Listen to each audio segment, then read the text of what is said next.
बांग्लादेश को कराची पोर्ट का एक्सेस क्यों देना चाहता है पाकिस्तान? ये एक नई बहस छिड़ी हुई है और नई डील में भारत के लिए क्या चाल है, क्या कोई चाल है भी या नहीं? पाकिस्तान ने बांग्लादेश को कराची पोर्ट ऑफर किया है।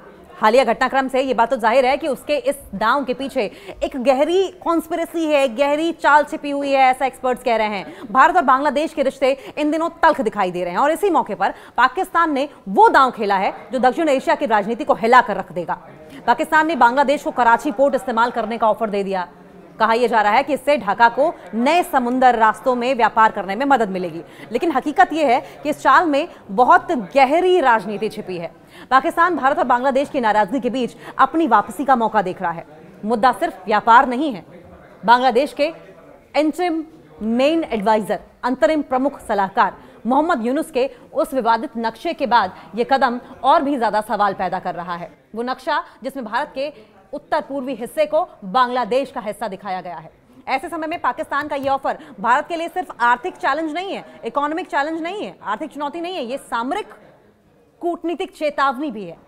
पाकिस्तान का मकसद क्या है? दूरी है तो फायदा उठाओ। भारत ने कुछ समय पहले बांग्लादेश से जूट और कई उत्पादकों के जमीनी आयात पर रोक लगा दी थी। ढाका इसे दबाव की नीति मानता है, वहीं पाकिस्तान इस तनाव को अपने लिए वरदान की तरह देख रहा है। ढाका में लगभग 20 साल बाद संयुक्त आर्थिक आयोग की बैठक हुई है। पाकिस्तान ने सीधे कहा कि बांग्लादेश चाहे तो कराची पोर्ट से अपने जूट और दूसरे सामान दुनिया तक भेज सकता है।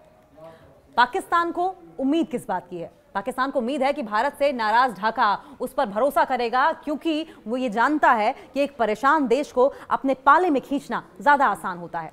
1971 की भयावह यादें और पुराने जख्मों की अगर बात की जाए तो बांग्लादेश ने 1971 में भारत की मदद से पाकिस्तान से आजादी ली थी।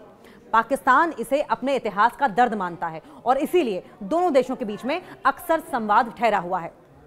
अब अचानक बातचीत शुरू होना भारत की नजर में सामान्य स्टेप तो है नहीं, सामान्य कदम बिल्कुल नहीं है। पाकिस्तान इस रिश्ते को फिर से जिंदा दिखाना चाहता है। वो ये साबित करना चाहता है कि ढाका के लिए उसकी मौजूदगी आज भी मायने रखती है। भारत के बीच में बैठे होने के बावजूद वो खुद को ढाका के लिए बेहतर साथी दिखाने की कोशिश कर रहा है।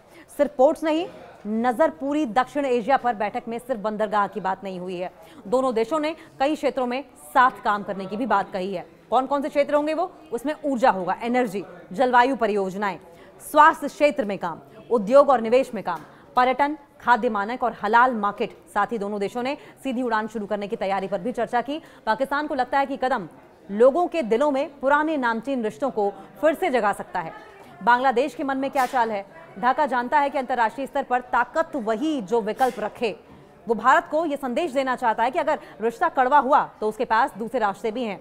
इससे भारत शायद अपने फैसलों पर दोबारा सोचने को मजबूर हो जाए। मोहम्मद यूनुस बांग्लादेश में सत्ता संभालने के बाद से भारत पर तीखे बयान दे रहे हैं। देश में अल्पसंख्यकों की सुरक्षा पर भारत की चिंता को ढाका दबाव की राजनीति बता रहा है। यह माहौल पाकिस्तान के लिए बिल्कुल सही है। भारत इस पूरे खेल को बहुत ध्यान से देख रहा है। कराची पोर्ट का इस्तेमाल खुलना मतलब पाकिस्तान के हाथ में बांग्लादेश के व्यापार की चाबी आ जाना। यह भारत की सामरिक कूटनीति के लिए मुसीबत वाला कदम होने वाला है।